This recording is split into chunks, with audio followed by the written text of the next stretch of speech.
Super Bowl Sunday of 2015, I was 22 weeks pregnant. I was on my way to watch the game, and I was hit head-on by someone under the influence. The phone rang, and it was Tufts Medical Center. They said, "You need to get to the hospital as soon as you can." In June 2017, I was at my friend's house in South Boston and went up to his roof. We were on the 4th story.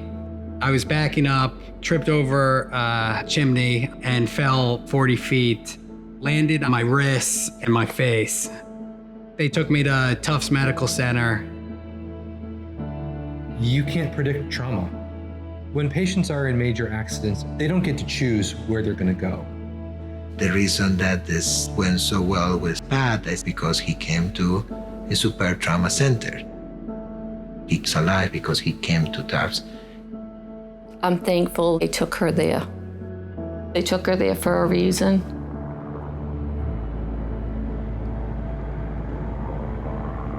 The first we heard of Amy coming in was a call from MedFlight. The patient was in a severe motor vehicle accident, and the patient was coming here. For a patient who was critically injured, a page goes out automatically to every member of the team. Orthopedic surgery, neurosurgery, anesthesia, obstetrics, respiratory therapy, social work, the operating room head nurse. We have a whole group of people who come immediately to the bedside for patients like Amy. Somebody is making sure that her airway is safe. Someone is making sure that she's breathing. Someone is starting IVs. Complete evaluation head to toe of a patient coming in the trauma bay can take place in 2 or 3 minutes. The night that Pat came in, he had severe abdominal injuries. The bowel was transected in many areas and he was actively bleeding. In Amy's circumstance, we knew that her blood pressure was low. We knew that she was bleeding into her abdomen. We knew that she had broken and dislocated her hip. We suspected that there was an injury to her brain because she was confused. So at that point, the critical decision was to take her immediately to the operating room. But the other thing about Amy that we knew was that she had lost her baby. Amy is one of the most resilient people I've ever met. She doesn't remember meeting me because she was whisked right from the emergency room into the operating room, where we started working on her right away. We may not be able to save her baby, but we need to save her. And we were working on her as a unit together. And she stabilized and we got her into the ICU. I was in the ICU for 30 days. I had to get my spleen removed, and I had fractures throughout my hip, my foot, my ribs. I had severed my intestines, my lung had collapsed, my spleen was bleeding, I broke my hip, I tore my quad muscle, I broke both my wrists, 8 fingers, jaw, nose, eye sockets, cheekbones, and my sternum. I went through roughly 15 surgeries during that first 3 weeks, and I can remember my mom saying, "Patrick, you would not believe how these people work together so well as a team." Between the hand surgeons, the facial surgeons, trauma surgeons, orthopedic surgeons, the communication between the doctors was truly remarkable.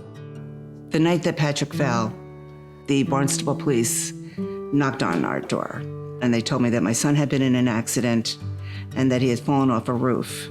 We began making arrangements right away to get up to Boston. When we got to the hospital, Patrick was in surgery at the time. After surgery, Dr. Hochman came out and spoke to me. As a father, I cannot imagine somebody telling me that my son or my daughter has been seriously injured. And that's the news that I needed to communicate to the McQuaids. He got us through a really critical day. Dr. Hochman really became my parents' key point of contact and comfort during this whole experience. These doctors and nurses, they care. They truly care about their patients. And they not only built a relationship with me, but they built a relationship with my family in the moments where it mattered the most. It meant the world to me that they looked after my family when I wasn't able to. Dr. Ryan asked us about Amy. He wanted to know about her as a person and not just a case number. After losing the baby, they gave my parents a box. This is something that Tufts put together for her. All special stuff in here. Blankets that he was wrapped in and his hats. And got a footprint with his picture. To fill in the pieces, it meant a lot to me. Patrick was in a coma for a good part of the time he was in Tufts, so they couldn't communicate with Patrick, but they were able to communicate with us, and we had great confidence in staff and the communication while we were there. It's tough to get a sense of who a patient is when they're intubated or sedated. It can be hard to figure out how to best communicate with them, but it's so important that they know that you and the rest of the team are doing everything that you can. When you're going through an experience like this, these nurses are angels. They are there for you psychologically, physically. You just connect with these people on such a deep level, and that provides a sense that everything's gonna be okay. They gradually took Patrick out of the coma. The night nurse would say, he gave me the thumbs up, and I was like, oh my God, he's coming back. You know, I knew that he was in there. Patrick was in Tufts for 3 weeks. Then he was in Spalding for 2 months. I think he's put himself back in a position to determine his own fate now. Dr. Ryan is pretty much family at this point. He still checks in and makes sure everything's okay. I've been in and out of physical therapy for 5 years, and it's made a difference, and I think it's my time to pass it on to someone else. Right now I work as an aide in a physical therapy clinic. I see people after surgeries similar to the orthopedic surgeries I've had.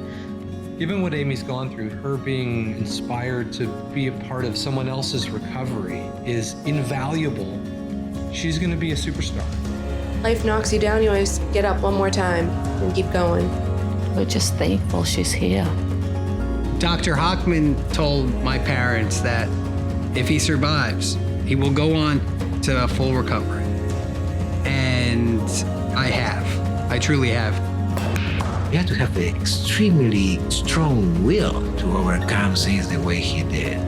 I went from being rolled in a stretcher to walking out with a smile on my face. Tufts Medical, where they saved my life.